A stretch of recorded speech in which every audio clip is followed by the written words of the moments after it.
Welcome in, everybody. It's the Three Wise Men. I'm Danny Holbrook, joined by Miles Holliday, and Dave Bowen is in for Nate Garlock today. You're in the bullpen. Yep. Big WSN breaking news. Yeah. Nate is not here today. I believe... Can you say suspension? You can say suspension. Apparently last week during Nate the Great, we found out that he had taken the cards He knew the and answers. he knew the answers to You're them. kidding me. Nope. Scandalous. Not Scandalous. It's, Scandalous. I believe that Absolutely. the administration here is still looking into things. Keep the wing ready to go. Okay, will do. Happy to be here tonight. I guess we'll have to rename it the Nate Not So Great. Yeah, the Nate the Cheater. But I don't know, guys.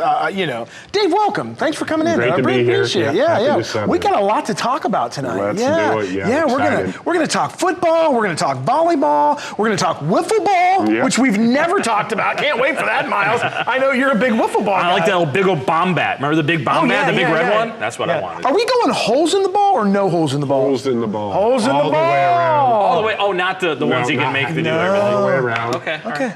I like that. All right, let's start it. Let's go with it. He's here in studio. Let's go with him first. The Diamond Dave Bowen, best thing we saw all week. Best thing we saw all week. I've got a first teamer and an honorable mention for this. Whoa. And these are both events. That's why it's best things. You got it. Yeah, because you always do that. You and never these are stick to the things rules. that I actually did see live. So Father's Day, June 15th.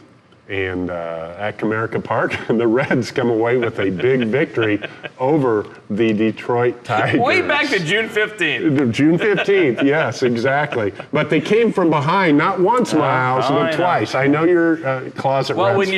you're a Reds fan, you got to go back to June 15th. I get it. Get the wins, Dave. Go get the wins. Exactly, but yeah, we came from behind twice, and that was a fun time to be at Comerica. I really enjoyed it. I enjoyed the heckling I received when I would stand up and root for the Reds when they went ahead and won that game. But yeah, they were 0-29 in comebacks after the seventh inning up to that point. So I saw them win number one. Did you stop heckling after they got on you? Because it is Detroit. Well, I was cautious, and my wife was telling me to sit down and shut up. David, stop it. Yeah. When she gets mad at you, does she say David? No, she does not. What does Only she my do? mother. Oh, just your mom. Okay. Did you eat at the park or did you go over to Greektown? Where did you eat at? Oh, gosh darn it. We ate at a little place there just outside the park. It was outstanding afterwards. I had the big Sunday after. No, really? I don't know if you would expect that out of me or not. I know. Yeah. My honorable mention then, I'm going to go. You see how he skated by that real quick? Let's move on.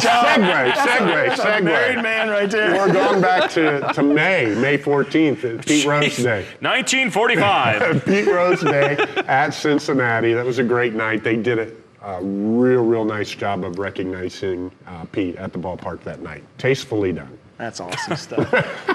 Miles, the best thing you said. It's the Reds. Miles is going to make fun of it. No. Who's he root for? The Tigers and the Pirates. Tigers and Pirates. Now, he's Pirates fan, but this year he's Tigers because they're front runners. Sure, yeah. Here we go. Have you seen Scoop pitch? He's awesome. Yeah, okay.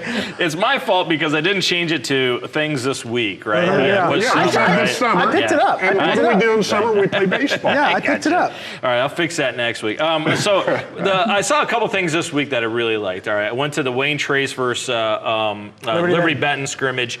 Liberty Benton. I told you last week I really like them. I think they're going to make a deep run. It'll probably come down between them and Liberty Center again in the playoffs. But the Elkert brothers, Will Granger, the big lineman, they looked like they were ready regular season form against Wayne Trace. They were fantastic. But the new WSN app, Danny, this is a really cool feature. If you've not gotten the WSN app, make sure you do it.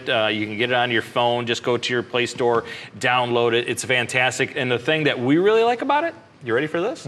You can watch the Three Wise Men on That's it. right. Yeah. I watch it every week. Yeah, love it. Yeah. For me, guys, a couple of things. Absolutely love the Three Wise Men logo. I mean, two of the pictures look great. Miles and I look fantastic. Nate trying to figure out one and one what it means. It looks better now. Yeah. But Nate looks fantastic. Yeah, if he were a bass. Yeah, Yeah. Anyways, look, here's what I like. You know, Miles, we go out all the time and we get people asking us questions all the time. Hey, Some Danny. we answer. Yes. Hey, Danny, what's your favorite ice cream? Hey, Miles, what's your favorite disco album? Things like that. Well, usually they're sports questions. Yeah, but yeah. we Hey, get Miles, those, do you read nursery rhymes at night? No. Just stuff like that. Now, the general public, This is the great. population, This is great. they can go to 3wisemen at WTLW.com and ask us anything they want to ask us. It'll be a segment. Yes, they can ask us, what's your favorite Dave Bowen saying? What's your favorite outfit to wear? Again, What's probably sports questions. What's your favorite movie? Yes, sports questions. And or sports questions see, they can ask us. it's a sports show, Yes, what's your kinda. favorite brand of hot dog? Yeah, You know, yeah. stuff like that. Yeah. What's the most annoying thing Danny does? Yes. Yeah. Are you a Warner Brothers or a Looney Tune guy? You know, Both. stuff. Yes. Right. Yeah. What do So- we do if nobody poses any questions? They will, though. Dave, They it'll will. break the internet. Yeah, It'll break the yeah, internet. yeah, I don't know because if you know the popularity of the show, but yeah. We have no doubt Dave's going to make a fake account and then start asking questions. Yeah. So I'm pretty sure. Samuel Flagg. Samuel Flagg His works. cousin. Yeah. Samuel Flagg. Somebody His cousin. Samuel Yeah. Flagg. Yeah, he works here or works there. I don't know where he's at, but yeah. Shady.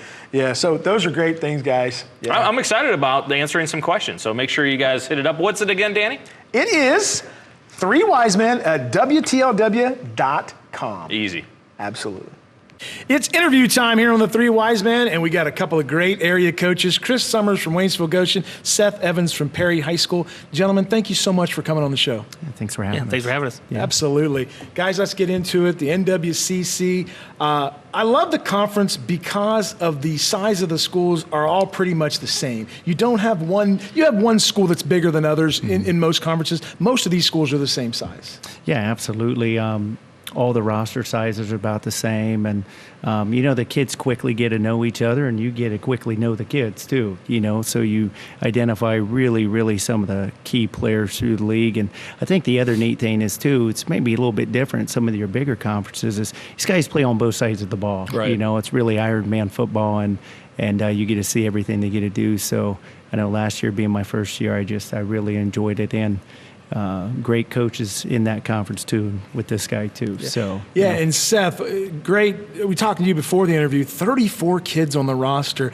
There are a lot of schools that don't have 34. You got to be ecstatic. Yeah, I mean, we're super happy. I mean, especially after losing 15 guys at graduation, and a lot of the young guys, the freshman class and the sophomore class are big. I mean, there's, I think, 10 freshmen and 13 sophomores or something like that. So that's the majority of the roster. Freshmen and sophomores was great.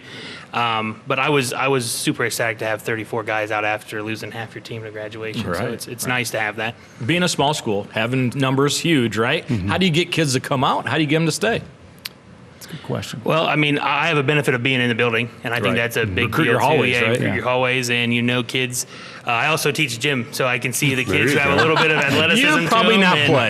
Yeah, I mean, there's- Now, Seth, yeah, but when you're playing, a game of wiffle ball or anything, you Yeah. don't stack one team with all the guys you No, want so no, they no, win no, every day in no, wiffle heck, ball. Why not, Dave? Why not? You gotta get everybody involved. But Oh, yeah. you can kind of see who might have an interest. You also get a different side of the kids with gym class other than teaching math or Yep. something. So you get a little bit of a different side. So you get to know them a little bit better.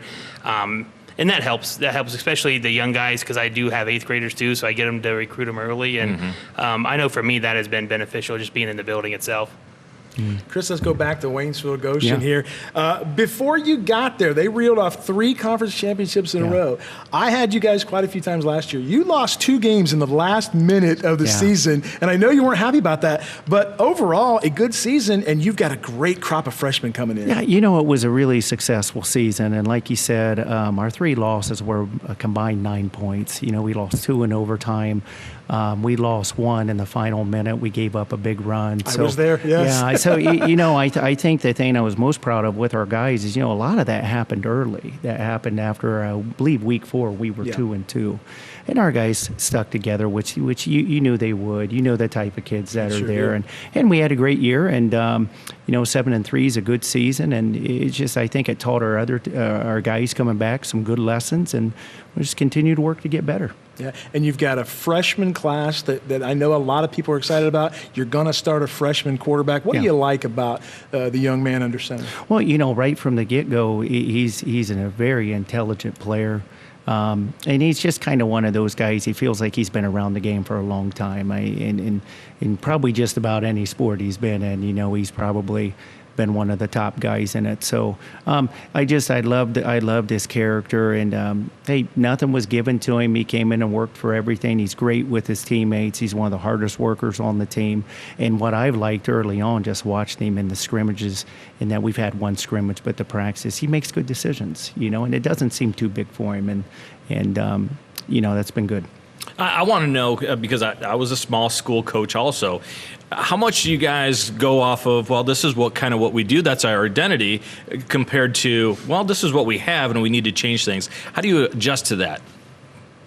That's a great question, and I think it's one that probably more often, being in a bigger program, you were kind of stuck in what this is what we did. Whereas now, I think especially from a defensive side of the ball, things, there's just some things that, hey, maybe a 3-man is an odd front's better than an even front, little things like that. You don't have enough even guys. Right, based off the guys that you have, and probably same thing could be said offensively too. So that's a good question. I think it's something that, we've probably done, and you never know. Who knows what the season turns out to be. Yeah, I mean, we've changed. This is year 5 for me up here, and we roughly have the same, types of kids, the skinny athletes that we usually have. We don't have a ton of big guys up front. We've changed offenses probably 2 or 3 times in the 5 years, just based off of the guys we have. Last year we were a little bit more, run and shoot with the double wings, and this year a little bit more spread with one wing. So, again, I think it goes back to what you have. And what Coach said defensively, I mean, we interchange guys all the time, whether it's an odd front or an even front, or, a guy who may have played linebacker for 2 weeks might be a safety now. I mean, you have a bunch of those in between our bodies that can play both ways, and you just try to get your best guys out there. Do you enjoy that because you get to play around with the X and O's a little bit as opposed to just being the same thing year after year? This was fun for me this year because we lost 15, had a roughly new crop of guys come in, and a lot of the young guys last year who played JV mostly, and so you got to kind of pick and choose. You actually kind of got to coach them a little bit as what you want them to do, and show them almost start fresh, but not really. But you got to teach them from the jump how you want to do things, and I think that was fun as a coach. You kind of, instead of, when you have last year you had 15 seniors come in, they already knew what to do, so we were rolling right from the jump from what we were trying to do, and our plays and everything, they knew it from the year before. So it's fun to kind of coach a new group. I think you enjoy it if it works. If it's not working, then you got to get back to your drawing board. Because everything looks good on a whiteboard, right? Exactly. It always works there. So small school football, obviously, NWCC, as we've mentioned. How do you, with so many guys that you have that go both sides of the ball, keep them fresh, especially as you get toward weeks 8, 9, and 10 during the season? What do you do philosophically and then put it into play? Well, one of the things you said too was you cross train a lot of players to play some different positions too, especially from the defensive side of the ball. You have linebackers who maybe learn defensive end. You have linebackers that can go back into the secondary too, and maybe not play there for a whole game, but can get a series or two. I think the practice has been the biggest thing. You have to. There's a certain way you have to practice, obviously with limited numbers and things like that. You have to take care of your guys. Maybe not as physical as what, more pod work or small group work, but that's kind of the approach we've taken, and we had some success with it last year, so it's kind of the way we're going this year. Yeah, I mean, our conditioning has kind of been our biggest thing. Is we try to run them condition before we do like a whole group setting. So right before we do a team offense or a team defense, we try to condition. That way they're tired. They have to think while they're tired. Oh, nice. So you have to use your brain a little bit more than anything else. And I think that's been big beneficial for the last 2 years. Of we're prepared when you're tired in the third and fourth quarters. We should do that with Danny. Have you run before the show. I fell asleep. Seth, you guys were 5 and 6 last year. I'm going to be honest with you. You surprised me. You really did. I thought your kids played really well at the end of the season. I'm watching that ticker every game I'm doing, and I'm like, wow, Perry's in this game. Perry's going to win this game. Coincidentally, you got 34 kids out. You got excitement. You got the student body ready to go. Are you seeing a difference in that? Yeah, I think, we talked a little bit more about the football team during school. It's in the past, since I've been there, it's, basketball's had their success and baseball has their success, and luckily been a part of the basketball success they've had for a little bit there. And now it's kind of swayed. The kids start to talk about football, and it's nice to hear you feel good about it. So having the 34 guys out, it is fun. But I think a testament is the older guy's going to have to talk you up too. You got to have I always say the good rumors about you in the class. Nobody's saying anything bad about you. Everybody's whispering, you should go play football, this and that. So you get the good rumors about you. So, and it's nice to see. Talk a little bit about your skill position players. Who do we need to watch for the Perry Commodores this year? We got a running back. He's going to be a junior, White Taviano, man. He is a load in the backfield. He also plays linebacker. Chris is writing notes down over here. No, that's what I said, should I bring my notebook? But Wyatt, talk about a workhorse, man. The kid's a machine. He doesn't get tired. I tell him all the time, like, dude, you're going to get tired. I got to take you out. And he's like, no. And straight face, just no. I'm like, all right, whatever. But super good kid. One of the smartest football players I think I've coached as far as just knowing the game. And, he scrimmaged Saturday. He probably had 25 carries or something like that, and was mad that we didn't give it to him the 26th time. So you love that, though, right? Yeah. And then flip around the defense side of the ball. He's our middle linebacker, and he communicates well. And I can't say enough good things about Wyatt. He's a leader in the weight room, and he's our quiet assassin, man. That's awesome. He's fantastic, and we got a little bit of a quarterback battle going on right now, and it's been fun to see a senior and a sophomore kind of battling out. And we got a senior wide receiver back, Broden Eicholt, who's going to be a 4-year letter winner for us, and very sure-handed guy we want to get the ball to when we need it the most. And so I'm excited to have his senior year. And we got some other good playmakers coming up, and sophomores and freshmen that can do good things. And Colton Scott's another one that comes to mind. Sophomore, 6'4", 100, maybe 200 pounds now. He's put on some good muscle for him. So I'm excited for these young guys. I say this all the time about the NWCC. All the coaches in that league, this time of year, they all feel like they have a chance. There's been leagues which you look at some of these schools, and you can tell the coach knows it's going to be a rough year this year. Every school in this league has a chance to compete because of the size and everything that goes along with it, right? I would agree. Any Friday you don't play well, no matter the opponent, the record, whatever, whether you're playing really well or not, you don't play well on Friday in the league. Every team can beat you. That's for sure. Yeah. And Coach Sommers, again, 7-3 last year, regular season. Again, the history of this guy, he's got Northwest Conference written all over him. 3 conference championships at Jefferson. Then you go to Spencerville and win 3 more, 6 in a row, right? Yeah. Overall, very, very impressive. What are you impressing upon your players, because you know what it takes to win and to win a championship? What are some of your non-negotiables? What are you impressing upon your players to get it done? All those teams that we had that were successful, it always went back to practice. It really did. It was the way they practiced. And the practice, week was usually harder than the game. Right. And they just had such a mentality about practice. If it didn't look good in practice, it wasn't going to look good on Friday. And we had great leaders, and we had great players, and you had great assistant coaches and things like that. But I think that's one of the things, too, is, the game really, I know it's cliche, but the game really is won Monday through Thursday. It really is. If you come in prepared, at least you have a good chance. So I think that's been the one thing. Again, I'm blessed. The Waynesville Goshen kids are phenomenal. They practice so hard and this and that. But that's been something we've taken. It's the attention to detail and the focus and things like that of hey, everyone's going to make mistakes. Let's not try to make them again. Let's correct them. And I think right now, especially at this part of the season, is most important. And you mentioned assistant coaches. Is that John Eniger guy? Is he coaching for you again this year? What an amazing man. John retired this year. Okay. And, he was with me for a long time. It gets no better than him. So It's not. Yeah. So we had a lot of good years together. And, we wouldn't have had the success that we had without him. That's for sure. Guys, I have some rapid fire questions at you. I'll ask it, and then both of you guys just kind of answer it, okay? Sure. All right. Number 1, what's the toughest part of game week? Go ahead. The toughest part of game week? Yeah. I mean, the game. No. I think school. I would say school, trying to get them to, refocus back up after sitting in classrooms all the time, trying to get them, Mondays. trying to get their attention for the hour and a half, 2 hour practice that you have, and we're focusing on the 2 hour practice. When you get their attention, you get their focus, it's usually a pretty good practice. Nice. But trying to get them wrapped around after the school drag up into, especially those first couple of days of school where you're not used to, you have all summer off. So I would say school, sometimes it can be the hardest part.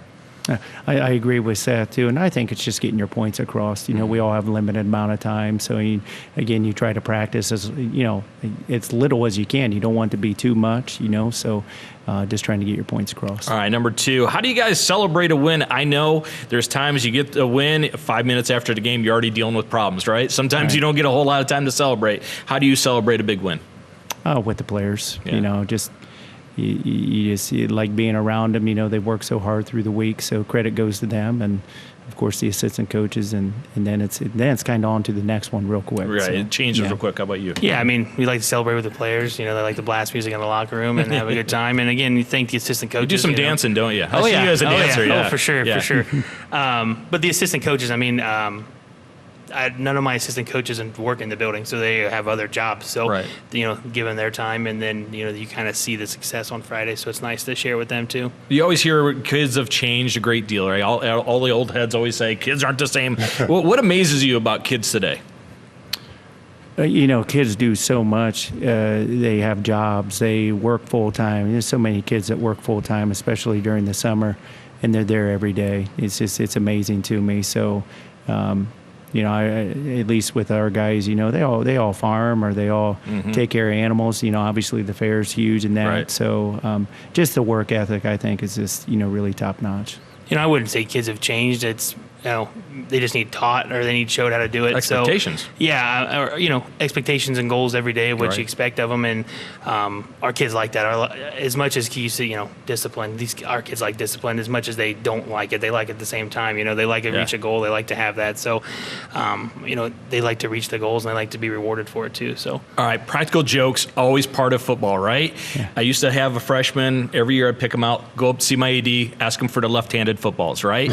What's your favorite practical joke that you guys like to use on kids? Oh God! You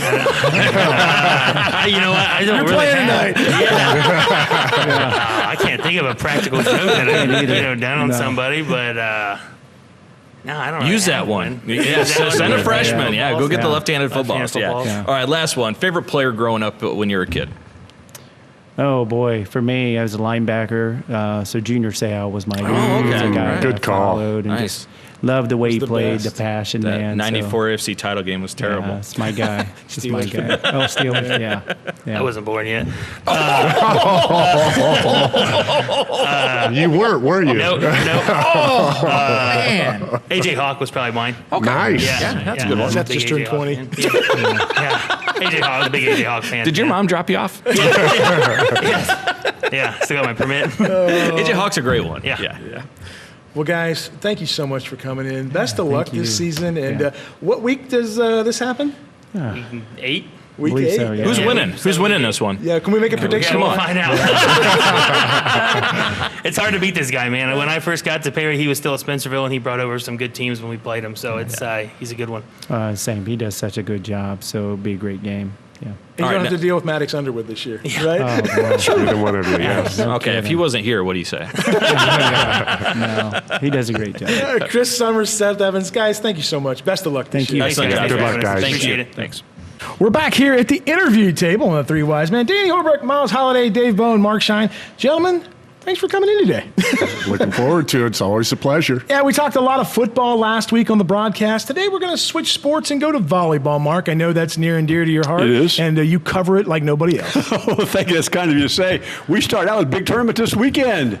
We were down at Coldwater this weekend, be on the air Sunday night. The Coldwater Spike-Off, always one of the best tournaments around to start the season. It's a great opportunity. Mark, why does Coldwater and volleyball just go hand in hand? Is that one of the best programs in the state of Ohio? Well, that's it. Certainly, the program is there. There's a commitment in the community. There's a commitment in their league. And they go out every year and they try to get the best 8 volleyball teams they can find to put this Spike-Off together. They get great officiating. They get great crowds. It is a wonderful weekend to start high school volleyball. Who's all going to be there this weekend? Yeah. Mark's just covering the games. OG's there, St. Mary's is there, Knoxville is there, obviously Coldwater is there. Some heavy really hitters. good hitters. Yeah, there's some really good people coming in. I think OG's there again this year. Maybe Miami East, they usually are. I'd have to look at the roster. We sent our request out today. It hasn't come in yet for the schedule. All right, now, so the popularity of volleyball is just every year we see it growing and growing and growing, right? Coldwater and MAC, they love their volleyball, right? What separates the MAC when it comes to volleyball compared to the other conferences? Dave, what do you think? I think it's because they have more athletes in those 6 positions than most other schools do. Most schools can match maybe the top 1 or 2 here and there out of the MAC, but they can't go as deep. And in MAC volleyball, that ball just doesn't hit the floor. You have to earn it. You have to earn that point every time. Here's the other part. The volleyball has been so good in that conference for so long, the moms all played. So some of the grandmothers have played, and it's a tradition that has developed that goes down into little kids, 6th grade, 5th grade, 4th grade, and everybody plays volleyball at that age. Now, a spectacular is a little bit different, right? They're not going to go 3 out of 5, right? What are some of the differences on a spectacular? It's 2 out of 3, and obviously it's an 8-team tournament, so there's a winner's bracket and a loser's bracket that they play in, but you lose one, you're out when it gets to the championship matchup. It's not like a double elimination, but it's well done. It's well thought out. They play 2 courts at the same time. It's a really good event, and Eric Goodwin does a perfect job of getting that thing running down there. Well, guys, let's break down the conferences in the area, and let's start with the Western Buckeye League. Heard a great interview Saturday on somebody's show, and had Shawnee head volleyball coach Brooke Hutchins. What a program she's developed there at Shawnee, along with the rest of the WBL. Solid conference from top to bottom. Miles, I had a family event, so I missed that. What did Coach say about her team? She likes them. They're very deep. She has 6 seniors returning, 7 seniors, correct me. 7 seniors returning. Of course, her daughter, Carly, a big hitter, that's returning to that one. And she flat out said they should contend for the WBL championship. If they don't, it's on them. Well, they get Ottawa Glandorf at home. Last year they lost up at OG to them, and OG is stacked also this year. They've got 8 seniors. They've got the Player of the Year in the conference back in Sienna Fry. This could be one of the really, really good OG teams. That should be a huge matchup. You know what I liked about her, what she said on that interview Saturday? You know how most coaches, when they say, how good can your team be? She flat out told Miles, she goes, I expect a long tournament run. I'm not talking about 1 or 2. I expect a long tournament run. We have the horses. We're going to get them out. We're going to let them go, and I expect big things. I love that as a coach, right? Yeah, she's setting high goals. Now, variables always come into play. Injuries. But, set the table right now. Let your players know you're coming back. We have experience. I have 2 daughters on this team that have played volleyball pretty much every day of their lives. And we're going to be ready to go. Carly's really good. She's the first all-conference player coming back. Yeah, she's one of those that can play every single position that you need. Dave, you talked about the variables, right? One of the variables that teams are going to have to learn about early in the year, Mark, is that Mark Dave, Miles, one of the variables that they're going to have to learn about is some of the rule changes. Where are some of the rule changes going into this year? Well, as Dave and I were talking about earlier, the big one is there's no longer double contact on the second hit. So the ball gets passed up to the setter. It always was on first contact. You could have 2 hits. Ball gets passed to the setter. She doesn't have to be perfect anymore. The ball used to have to hit both hands at the same time and leave both hands at the same time. Not anymore. It can be a 1-2 type thing. There are no double contacts on the second hit as long as the ball doesn't go across the net. So you can't do this, and push it over. Is this to make it uniform with college? I mean, I'm trying to figure out why this rule change. I think it's a situation, and I'm not bad-mouthing our officials. Right. We need them, obviously, but I don't think that's a call that's been called consistently I would agree with at the high school level. I've watched over the years setters, when they see who's up on the ladder, they kind of freak out. They freak out. That's what I was thinking of. They freak out, and they really have to lock in. And as a coach, you really had to adjust with your setter in that situation. Well, this takes that variable out of the equation, and as long as Mark said the ball doesn't go over the net, it's going to be free game. I don't know if I like it, but I understand it. Well, it's kind of like baseball. Some umpires give you the high strike. Absolutely. Some call the ball outside 3 inches is still a strike. It's that type of situation. You have to adapt to the way the game is officiated. The rule used to simply say no prolonged contact. Well, that's up to the official to decide what is prolonged contact. Right. It's much easier for the officials to officiate the game now. I'm not sure I like it, and if I was a coach with a good team and a good setter, I really don't think I would like it, because that kind of penalizes the teams who have really worked to develop their ball handling skills. All right, so I think we're all in agreement. OG and Shawnee should be at the top, right? Who's a third team to keep an eye on in the WBL? Dave, you got an idea? I think I'm going to stay with Salina right here. You know, they finished third last year in the conference. Yeah. They've got some players coming back. I really like what Nice the tradition there. Bulldogs. Yeah. Yes. And the ball never rolls in the corner in that gym. No, it That does was not. funny because it's Yeah, round. well, okay. Yeah, but that's not where they play. Exactly. I did not think we were going to go there or not, Mark. I was waiting on Mark. You talk about home court advantage. They play in a small gym.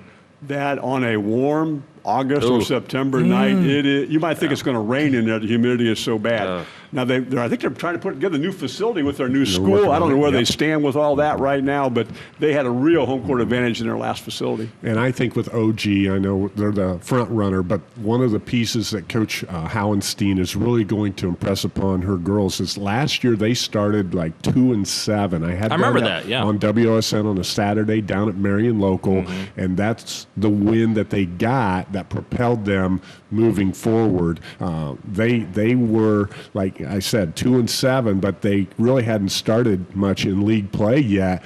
And man, did they get it going. And I think that's going to be a goal for them this year. Obviously, let's set the tone right away. They played great competition early on. Yeah, right. But that's what you want. If there are two teams that probably won't win the conference but can be dangerous on any given night, it would be Elida and Defiance. Both of them have a couple of Defiance, quality players coming back.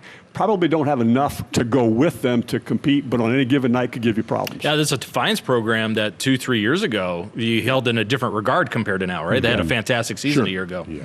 Well, we covered the WBL. Let's take a look at the MAC, the premier, dare I say, the premier conference in all They the like state. dare say that. They like Yeah, athletics. You right? do dare say that. You're going to see a MAC team in the state semifinals and or finals, correct? Every year in and year out. Yeah, and maybe in multiple divisions because point, that's yeah. just how good they are in volleyball down there.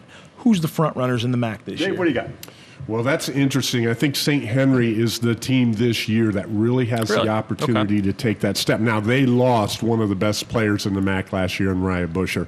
Great libero, outstanding player. But they bring a lot back, and Tricia Rosenbeck, she's really got them lined up. Now, the margin of error is very, very small. We know that's the case with MAC football, except for that Marion Local. Yeah, team. they don't. There's no error there. Volleyball-wise, there's going to be a lot of good competition in the MAC this year, but St. Henry's my preseason pick. They also lost to Ellie Folenkamp and Lauren Tiemann. So two other, one's a first-team all-conference player, the other's a second team, but they got really good players coming back in Carly Busher and Morgan Balmer. Those two and a really solid group with them, Abby Holman, Molly Wendell, they look like on paper to be the favorite, but don't ever count out Coldwater. Absolutely Don't ever not. count Yeah, out New absolutely, Bremen. yeah. Both of those Exactly. teams, Spencer Essler graduated. Now she's out at Stanford. Morgan Mhm. Blasingame graduated, but Mia Kanapke's back. So is Campbell Etzler, who's going to just be one of the all-around really good players. Then they had kids that they brought along last year. Paige Ontrop, Kara Kanapke,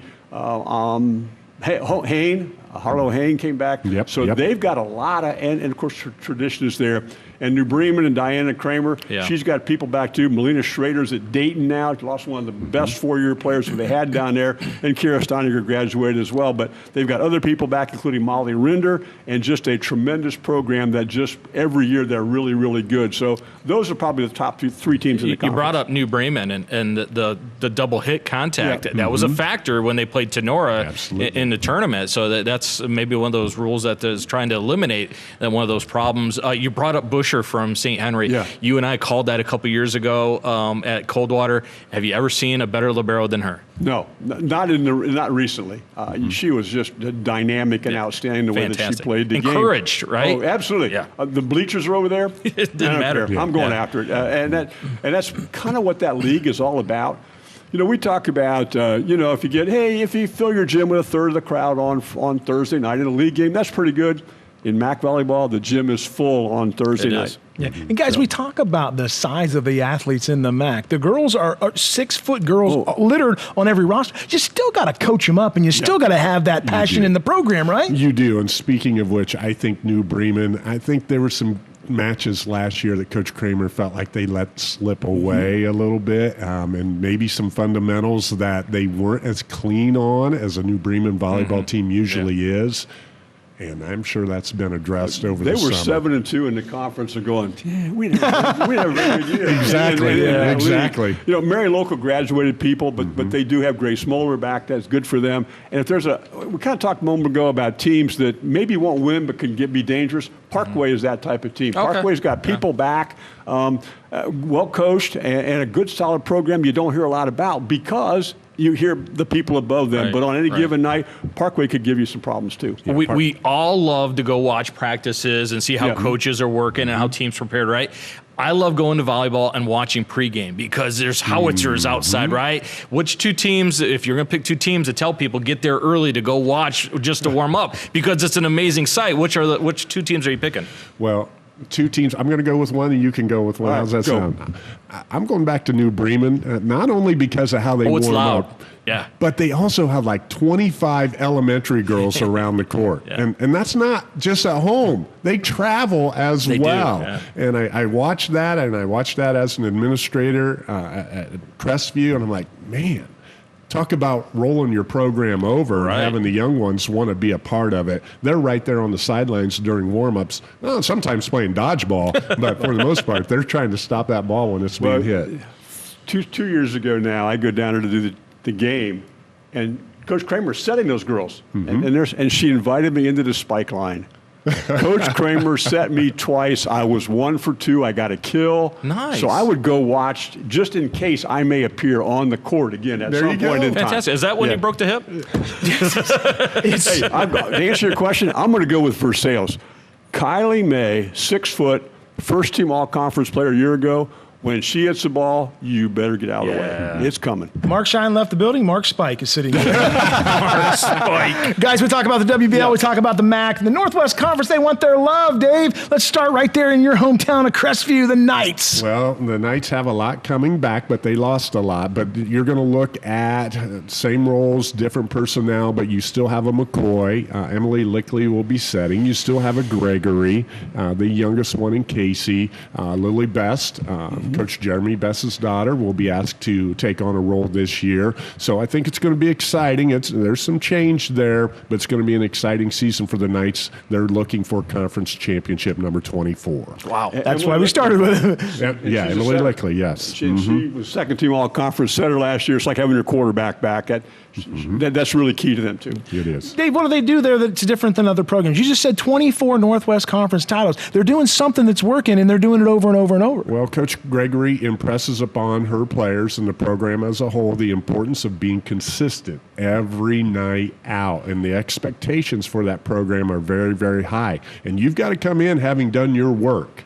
And if you haven't, and there's somebody that's younger that has, she's going to give them a look. Yeah. She is. And that feeds upon itself as time goes on. Dave, is there any coordination between the head girls basketball coach and the head girls volleyball coach to make sure they know each all other? the girls in the program are working pretty Those good? names sound familiar. Yeah. Yes, Mark Gregory, Tammy Gregory, and then obviously with them having 4 daughters go through both programs. But they do coordinate. Yeah. They do work out together in the summer, both teams, and most of the girls As play well. both sports. Yeah. And that really saves some time for the girls to be able to do other things because they are cross-training. Right. A lot of your improvement in volleyball goes on outside the season, right? You can't wait to start the volleyball season. You're going to be really good. Everybody plays club volleyball, right? Which programs in the area do the best taking advantage of club volleyball?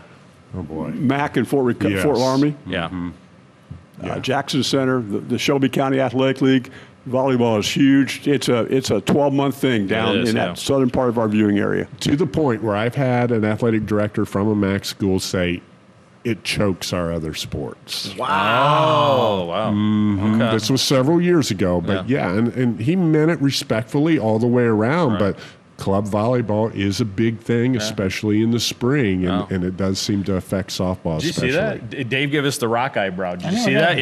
Yeah. Give us that one eyebrow up again, Dave. Come on. Do it for the camera.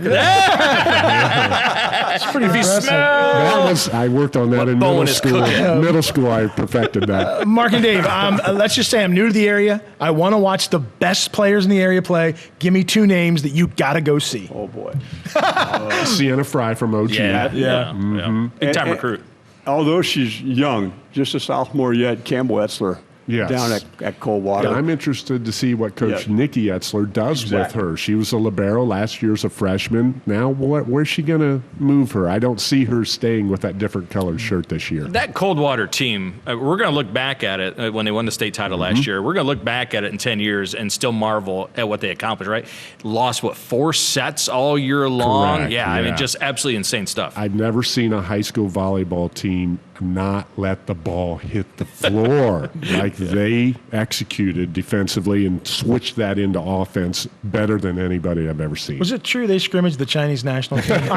They're that good, right? All right, guys, we got your players. Give me your top teams in the area. Oh, boy. OG, certainly. I think that this is going to be a special year for those people. And then whoever wins the MAC, if they're not burned out, will have a really good term. great. Because They survive it. It's exactly.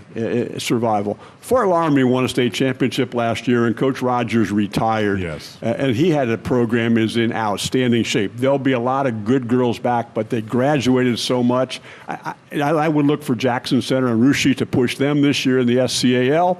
And if you want to add one we haven't even talked about yet, there's a young lady named Melina Romas at Kalida. Oh, Yeah. boy. Saw her last year. Tall, She's an strong. up-and-comer. And you say, yeah, she played the front row, and yes, but when she rotated to the back row, she was their setter.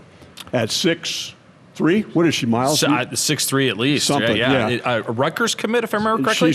I'm go with that. I don't know, but she has committed big. Yeah. And she is one of the most talented players in our area. When you're 6'3" and set, as well as hit from the front row, you're really good. Guys, fantastic job. Best of luck with the volleyball season. Looking You guys forward are to the it. crew now. I mean, you guys are covering it all. So, Excited. and you guys do a great job. Thank you so Thank much. you. Miles, you've got a couple games, I don't you? do. I'm excited. I have that Shawnee and Coldwater matchup with Darnever Gall in a couple weeks. That's going to be fun. Yeah. I keep trying to get those games, and Nick's like, oh, they're filled. Just remember on WSN, Sunday nights at 7 o'clock, we try to get volleyball on every Sunday night at 7 o'clock. So you've watched football at 1, you've watched football at 4:15, and you don't have another football game until 8:20. There's a volleyball segment there. And just make sure you turn the volume down, right? Guys, thanks a lot. Probably will be more enjoyable. Thanks, fellas. Welcome back into the Three Wise Men. Danny Holbrook, Miles Holliday, Dave Bowen, a whiff and a miss. We're talking wiffle ball. We're talking Wren wiffle ball, Dave. I have heard for years the stories about Wren wiffle ball, and finally, the expert is here to tell us all about it. Well, I don't know about expert, but it's something. The novice. How about that? There you go. I'll take it. Yeah. I'll take it. Conceived in 1991. This is the 33rd Conceived? year. Wow. Yes. Didn't start in 91. Started in 92.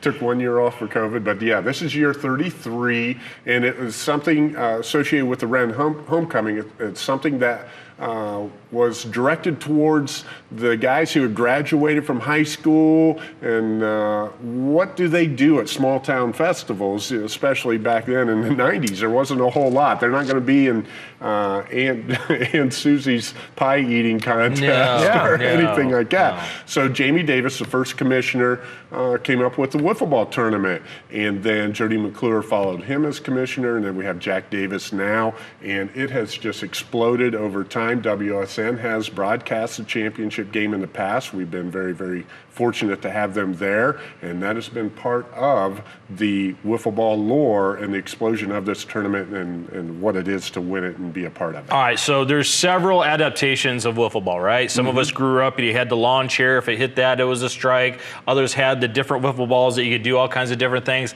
I see that this wiffle ball is one that has holes all the way around it, right? Some had the big bat, some had a baseball bat. Give us all the particulars, the rules, the ins and outs of the Wren wiffle ball. It's a hitter's game. The field is a 70-degree field. That's one of the neat things about it. So it looks like a kite, and second base is deep. Each base is 50 feet from each other base. Okay. And then you do start with a 1-1 count, and basically you've got to get the ball in play, and it's a fast game. It used to be a hitter's game early on. There were a lot of home runs, but as pitching has improved, even though it's a hitter's game, that is a significant part of being a good team, being able to pitch the ball effectively. It's turned into a speed game. 9 players? How many players? 6. 6 players on the field. 6. Okay. Yeah, pitcher, catcher, person on the left side and the right side in the infield, and left side and right Umpires, side. all of it? Outstanding umpires. Tim Busher, John Dorner, and Jeff Klaus will be our officiating crew for year 33. So we bring in OHSAA umpires, either present or from the past, and they do an outstanding job. And the players respect the game. There's good sportsmanship, but boy, do they want to win this thing. Competitors, right? Mm-hmm. Let's talk about the T-shirts we got on here. I've got the Eager Beavers. These are last year's champions, the defending champions. Miles got a little wiffle ball Wren style there. Right. Yeah, it's slimming too. It looks good on you. Yeah. And then Dave over here, just the wiffle ball shirt. Yeah, exactly. Yeah. But it's a great event. I want to encourage Lima Land to come out Saturday night. Miles Holiday is going to be part of this I as am. well. I'm not playing, so don't worry, folks. I'm not He's playing. going to be in the announcers group with myself, and we're going to have a great time. But the championship game will be around 9:30, 9:45. But you want to get there earlier. There's around 1,500 to 2,000 people that come up for the championship. That is amazing. Is it free? It's free. That's amazing. You guys could make all kinds of bank off of this. Well, you could, but it's for the community. It's part of the community's festivities for the weekend. And then there are ways that you can get involved and give your money to the community because it goes to the Wren Ballpark Association. And you get that trophy? That is a traveling trophy that, again, you have to bring Careful, back. Danny, careful. There he is. Yeah. And that's what we'll see Saturday night. I just had August 16th. shades of the national champion trophy at the White House for a second there. I'm getting the Roundhead Wranglers in this tournament next year. Yep. How do I get in this tournament? Well, great question. There are 16 teams in the tournament. The winner gets an automatic bid for the next year, and that is a big deal. Sure. This year, there were 15 teams in line on August 1st at 5 p.m. They were in line by 11 a.m. that Friday morning, August 1st, and we've had them lined up and had the field filled several days in advance in the past. How many total teams? Can't leave. How many total teams? 16. 16. Can't go ever past it. You probably could, couldn't you? What's that? You could probably go more than 16 teams, right? There's that much interest? Yep, but that creates, supply and demand, man. Right, you got to get in line and be ready to go. And, teams do get shut out. I bet there is a lot of trash talking that goes on pre the first game, right? Oh, absolutely. The draw was this past Friday evening. It's a blind draw.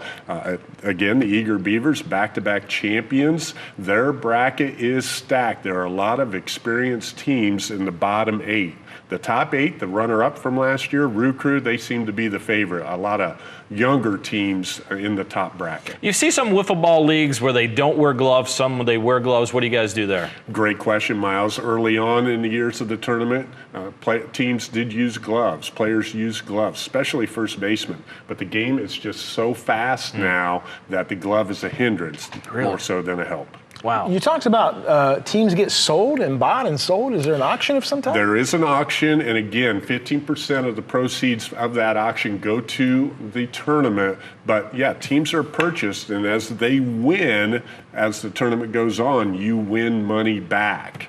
So, the Eager Beavers were the top team this year as far as being purchased. Okay, I'm new to Wren Wiffle Ball. I want to know who the Babe Ruth of Wren Wiffle Ball is. Who is the legendary figure? Well, we do have a Hall of Fame. We have 3 classes. That's amazing. Unbelievable. Yes, 2016, 2019, and then 2023. We had the COVID year in there, but right now we go every 3 years with a Hall of Fame. And Steve Holden, which would be the father of Matt Holden, Wayne Trey's varsity football coach, his father. He was a guy that when he came to the plate, you knew it was going to get hit hard, it was going to get hit high, and it was going to get hit long. Danny, so you're telling me we can go through the Hall of Fame there and we can see the bench that Dave Bowen sat on? Yes. Yes. And that's free? That's free, Dave? It's free. Absolutely. How are we not there? I'm going. Well, again, Miles is going to be a part of it. Danny, you need to come over this year. How many 8x10 high glossies will you sign that weekend? Well, I don't count them. Dave, there's a festival all around this, right? Absolutely. I mean, it's like a fair-like type festival. It's a big-time thing, right? And again, there's some consternation that has occurred there over the years because the Wren homecoming. You can take stuff for that. I know, right?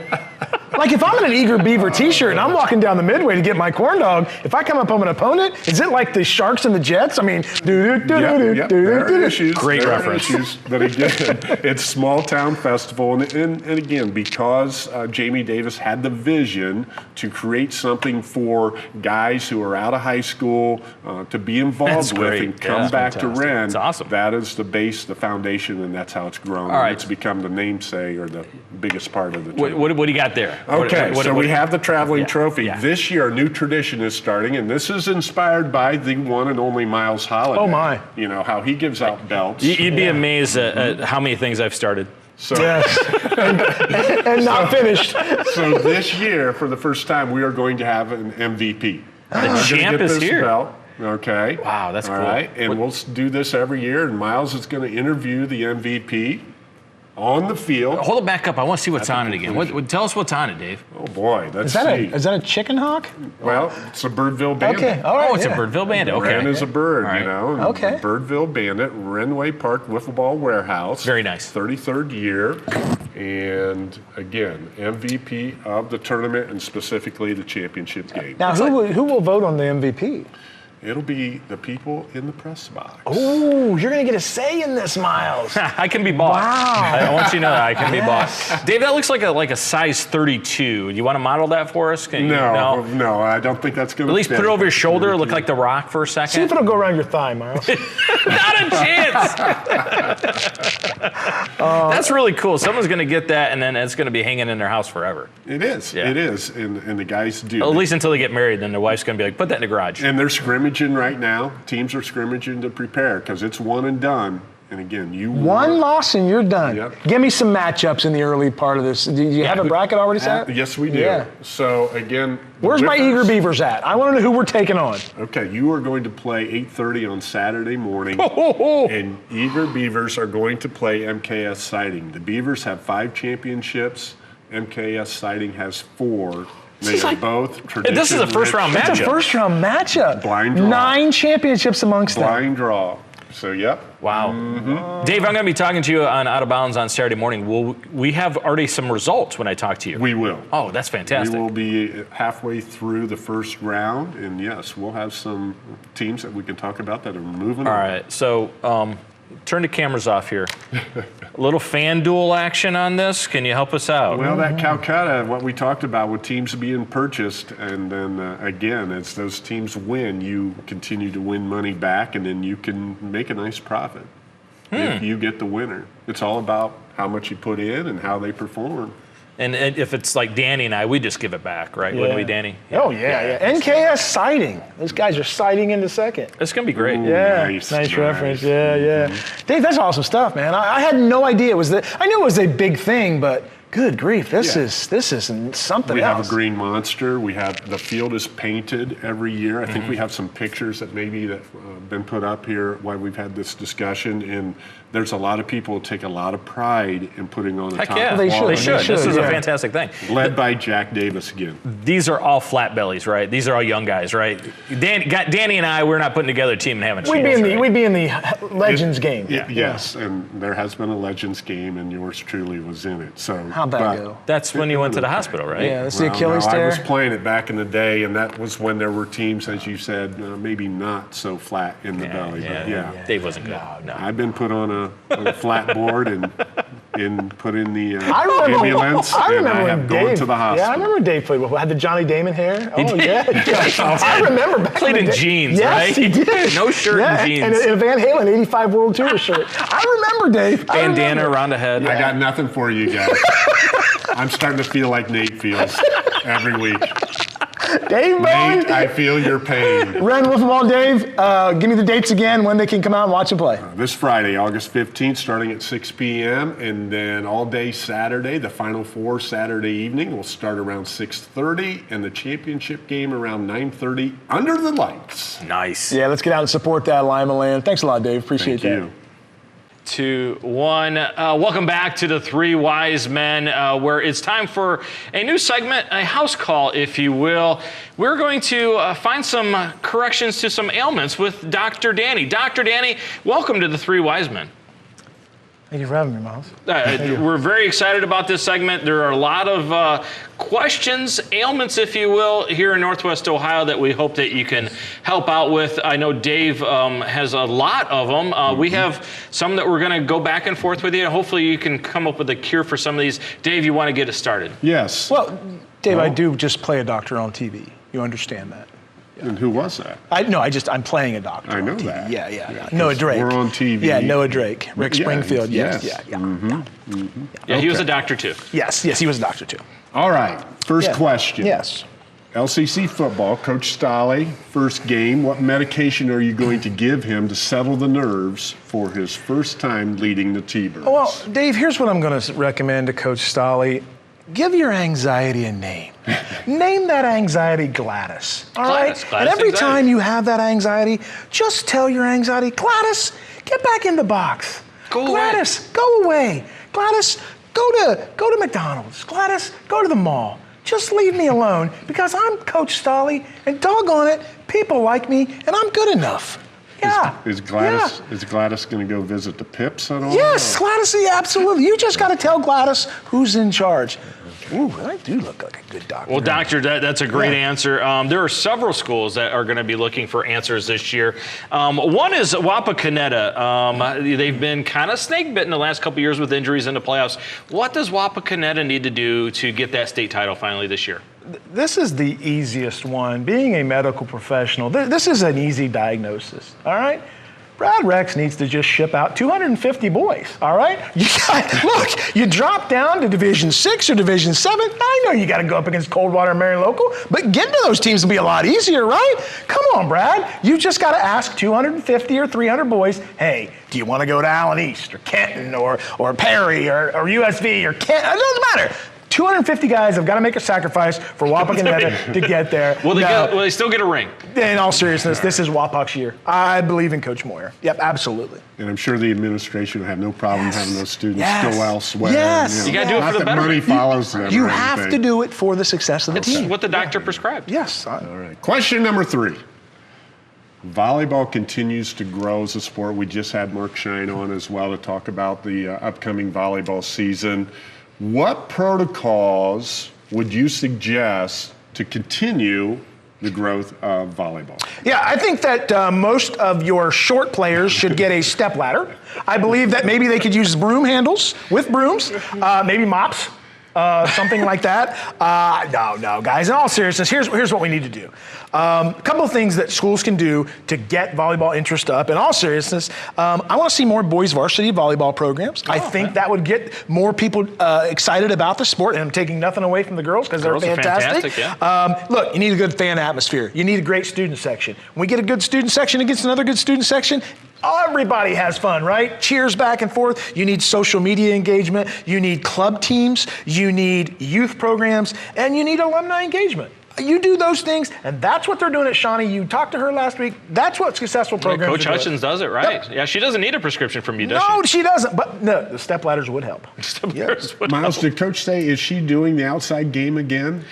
Not this year. Okay. They're going to look at doing something again next year, something maybe with multiple teams. Oh, So okay. keep That'd be that great. in your mind. A lot of anxiety in the area, right? Oh, You yes. talked to Coach Stolle, his first game, he's got some anxiety. Well, there is a whole league, Dr. Danny, the WBL. They have a tremendous amount of anxiety because they have to face a guy by the name of the Crim Reaper, Parker Crim. How would you help them deal with that anxiety facing Parker Crim? Well, I know a lot of people in a lot of places, and I know several guys with lots of body hair and mozzarella on their breath. Yep, you got to hire the mafia here, fellas, to protect your quarterback and your running back. And the other thing is, you just need to deal with stress and anxiety because Parker Crim is the Crim Reaper. Name it Gladys. Yes, he is the destroyer. I'm telling you, you can't stop this. There's a reason he's playing in the Big Ten next year, right? I'm not saying anything we don't know. He is a force to be reckoned with. Just learn to deal with stress. Because look, triple team him, quadruple team, it doesn't matter. He's the best defensive player in the area.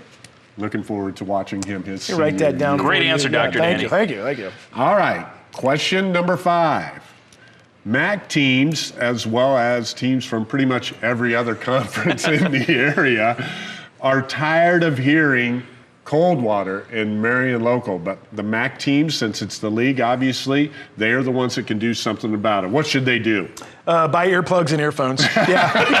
Things aren't changing, right? They're not changing.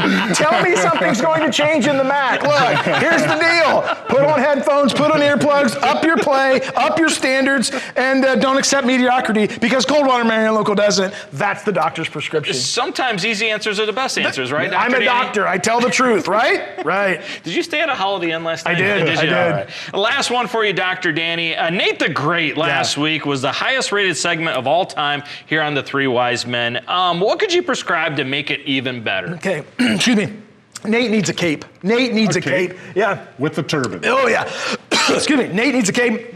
We need to take a page out of the University of Miami's playbook. Smoke. Lots of smoke. Yeah. Smoke coming everywhere. Nate coming out. Maybe being chased by a pelican or something. Running out onto the set. And the other thing is, Why a pelican? Yeah, where'd that come from? Where are we getting a pelican? Good TV. grizzly It's good bear. TV, good TV. And the other thing is, it's something I've been clamoring for years. And if it doesn't happen, the ratings on the show are just going to tank.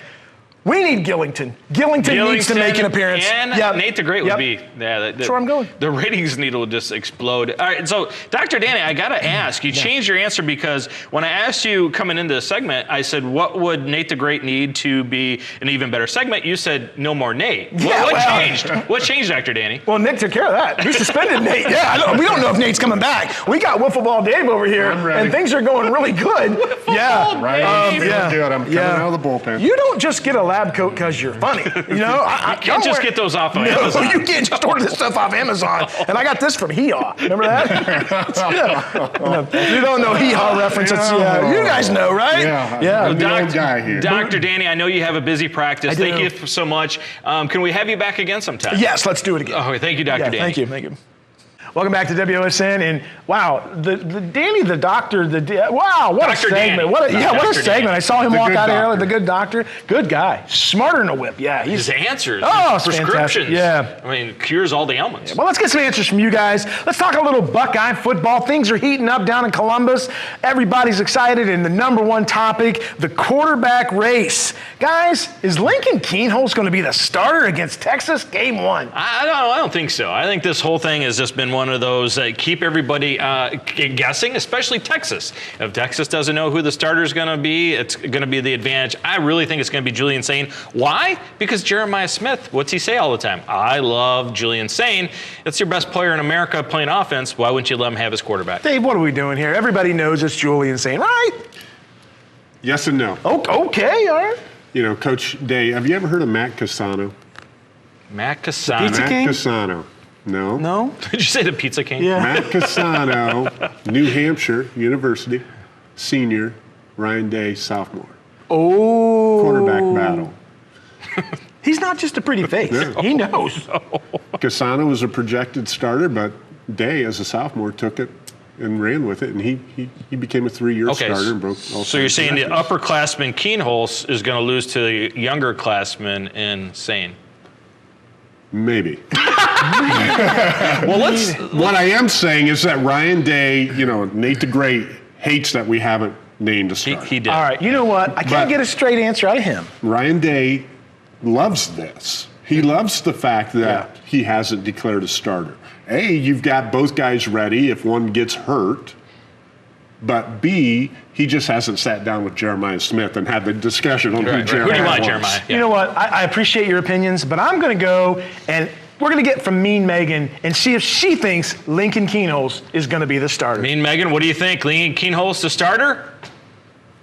Oh! Sorry, Lincoln. Oh, sorry, Lincoln. Yeah. Mean Julian Megan. Sain. My goodness, I bet she's a Seen mean horror films that were goodness. happier than that. I bet her little girl runs from her. Holy moly. Wow. She does make a mean cookie, though. I'll be I honest bet with she's you. right, She though. does. She does. All right, guys, let's do this. People will fall in love with the new traditions at Ohio State and what Russ Bjork is doing. What do you think? They're going to fall in love or they don't like him, Dave? Gonna fall in love, yes. I'm excited yes, about it. yes, I love 'em. The towel, I've been at South Carolina. They run that towel. I have too. For a live game, and Yep. it was awesome. Yep. It was awesome. So I love that. The victory bell ringer, maybe a little cheesy, but I think if they handle it correctly, it'll work just fine. Color outs, we've done that in the past. The interest for Brutus, I think we'll see him coming in Yeah, that's cool. skydiving Right. one of these times. Yeah. They did that in the Notre Dame game a couple years ago with military personnel. soundtrack of Ohio Stadium. That's going to be interesting to see where that goes a little bit. But I like what Bjork's trying to do here. Full disclosure, Miles, I have also been to University of South Carolina for 2 football games. Right. Saw the Tennessee National Championship team and saw Florida play down there. Which Tennessee National Championship? T. Martin. Oh, T. Martin. Yeah. That was a good team. Yeah. So, big fan of the towel, right? Get your terrible towels a-waving. Where'd they get that idea, Dave? Wow, pretty cool. I like it. I like the bell. We're going to have celebrities ring the bell, right? I love that. They lose me at the song that you can't sing along with, don't even know what it is. It's too fast-paced. It's too fast. What was wrong with Hang On Sloopy? We liked Hang On Sloopy. We all could sing Hang On Sloopy. Why do we have to sing a new song? I don't get it. You know what? Hang on, Megan. Hang on. Let's ask Mean Megan. Mean Megan. New traditions of Ohio State. Come on, Megan. No! Sorry, She looked meaner on that one than she did the other one. She clearly doesn't like I singing. didn't think you could get that mean. Oh my goodness. All right. This might be the biggest question of the show. Everybody knows when Diamond Dave Bowen goes to a sporting event, the team he's rooting for typically does not win. Diamond Dave's going to be in attendance for the Texas game. Are you How really? he scored tickets is another story. We'll go there some other time. Diamond Dave, the Buckeyes will win with you in attendance. Wait. All-time career record. Tell us. Oh, I don't know my all-time career record. I just know that I have 1, 2, 3, 4, 5, 6, 7, 8, 9, 10 big losses. Some of the biggest games in the shoe, right? Yeah. Michigan last year, Michigan 2 years ago, Oregon, Oklahoma, Michigan in 96, at Michigan in 95, Indiana in 87, Iowa in 87. Well, Dave, we appreciate Michigan in you. 86. Hey, Dave, do you want to go to breakfast before you go to Texas? I was going to say, we appreciate you You being on guys the are show. my best friends. Yeah, okay. Can we kidnap them? Yeah, right. We appreciate him being on the show once. We got to break the jinx, and we're going to beat the Longhorns. They going to win with Diamond David then? No, he's a jinx. He's a walking jinx. It's happening. I'm telling you right now, Diamond Dave Bowen breaks the jinx. The Buckeyes win, but you know what I'm going to do? I'm going to ask Mean Megan. Mean Megan. The Buckeyes win with Diamond Dave in attendance. Come on. That's 3 in a row! That's 3 in a row! Oh my gosh, you are so mean. Were you an extra in Jaws? Oh my gosh, she's so mean and mad. Oh my The goodness. joy that she has with This that. made me feel like when I got I know. shot down Go, for Dave. a date. Dave, I know, just right? think of the money you can make off of selling those tickets. Sell those tickets, We'll see Dave. what we can do. This is awful. It is. Yeah, you're going to have to go see Dr. Danny. Miles, Jeremiah Smith wins the Heisman this year. Best player in America. I think there's no way he doesn't. If Ryan Day doesn't have a chart where it has 15 different plays to get him the football, I know they're going to be smart enough to move him around all the time so you can't double and triple team him. He wins the Heisman Trophy. You are correct. Ooh, wow. Miles is right. Wow, Miles is right. I agree. Smith is, all across the board, everybody's saying he is if not the second best player in college football this year. It's his time, and you're right. Coach Day and the offensive staff, they've got to figure out the multiple ways to get him the football. Unguardable, fastest guy in the program, best receiver the program's ever had. He's a Heisman Trophy winner. It's a sweep across the board. Let's ask Mean Megan. Jeremiah Smith Jeremiah wins the Smith Heisman. wins the Heisman.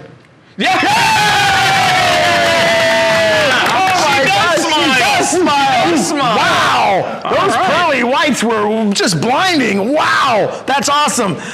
All right, guys. Does she have one more in her? You got one more in you? Yeah, I think she does. She does. Okay. Yeah. Plenty of frowns, I can tell you that, because she ain't afraid to use those.